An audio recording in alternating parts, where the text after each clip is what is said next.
when I was in my 20s, it was kind of cool and hip to be an empath. And even today, it's still psychically seen as a pretty cool thing to do, to have that skill. But as someone who grew up not really knowing how people were feeling, growing up just trying to, get comfortable with systems and predicting behavior and understanding emotions and facial expressions, I think now in my 30s, I'm okay not being an empath.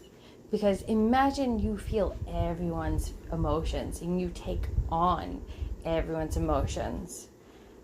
You would have to be dysregulated and a hot mess mass majority of the time. There's just no way you can actually do that, even as a psychic, because if you do that, you have to ground constantly just so you can know who you are.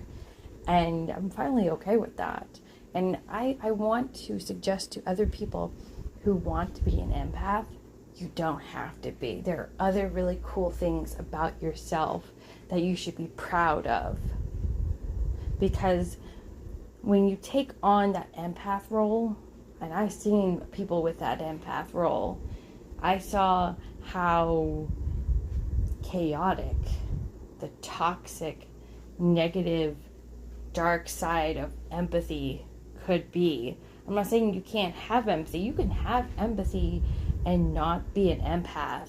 And I feel like empathy is a better superpower that you could ever have. Empathy means you don't get lost in other people's emotions. Empathy means that you're grounded and you know your own feelings and you can actually have respect for yourself and other people and have boundaries with other people's energies and with their time.